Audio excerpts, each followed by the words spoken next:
అందరికీ నమస్కారం. ఈరోజు కావలి పట్టణంలోని ఎంతో భక్తి శ్రద్ధలతోటి ముఖ్యంగా మహిళలు పూజించుకునే కుటుంబాలు సత్యనారాయణ స్వామి వ్రతాలు నిత్యము జరుగుతూ ఉంటాయి. పుల్లారెడ్డి నగర్లో ఉన్న సత్యనారాయణ స్వామి టెంపుల్కి నియర్లో 70 అడుగుల దూరంలో బార్ అండ్ రెస్టారెంట్ ఏర్పాటు చేయటం ఇది ప్రజలకి ఇబ్బందికరమైన పరిస్థితి. కాబట్టి అక్కడ ఎక్కువగా విద్యా సంస్థలు కూడా ఉన్నాయి. అదే సెంటర్లో నిత్యం ఆడపిల్లలు ఎక్కువగా తిరుగుతూ ఉంటారు. ఎందుకంటే స్కూల్స్ ఎక్కువగా ఉన్నాయి, కాలేజీలు ఉన్నాయి, నర్సింగ్ కాలేజ్ ఉంది, అట్లా జూనియర్ కాలేజీలు ఉన్నాయి. ఆ ప్రాంతంలో నేను నిత్యం స్వామి కార్యక్రమాలు జరుగుతూ ఉంటాయి. ఎప్పుడు అక్కడ అనేక రకాలైన పూజా కార్యక్రమాలు జరుగుతుంటాయి. ఆ పక్కనే బార్ అండ్ రెస్టారెంట్ తీసుకొచ్చి పెడితే చాలా ఇబ్బందికరమైన పరిస్థితి. అన్ని సెంటర్లకి కూడలి కూడా అది.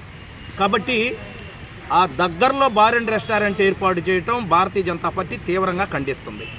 ముఖ్యంగా విశ్వ హిందూ పరిషత్తు భారతీయ జనతా పార్టీ కార్యకర్తలు ఈరోజు పట్టణ అధ్యక్షుడు మందా కిరణ్ కుమార్ గారి ఆధ్వర్యంలో ఆర్డీఓ గారికి ఒక వినతి పత్రం ఇచ్చాం. ఆర్డీఓ గారికి చెప్పాం, బార్ అండ్ రెస్టారెంట్ అక్కడ పెట్టడం మంచిది కాదు, ప్రజలకు ఇబ్బందికరమైన పరిస్థితుల్లో ఏది ఉండకూడదు, మీరు ఇంకెక్కడైనా ఏర్పాటు చేసుకోమని చెప్పాం. ప్రభుత్వం మాదే కాబట్టి, కూటమి ప్రభుత్వం కాబట్టి మా ఎమ్మెల్యే గారికి కూడా తెలియజేస్తాం, అధికారులందరికీ తెలియజేస్తాం. అక్కడ అవకాశాలు లేకుండా దూర ప్రాంతాల్లో ఈ బార్ అండ్ రెస్టారెంట్ ఏర్పాటు చేసుకోమని చెప్పి మేము తెలియజేస్తున్నాం. ఇది కానీ పెడితే మేమే పూర్తిగా తీవ్రంగా వ్యతిరేకిస్తాం, అక్కడ చాలా ఆందోళన కూడా చేస్తాము. ఈ విషయాన్ని అందరికీ తెలియజేస్తాం. Thank you.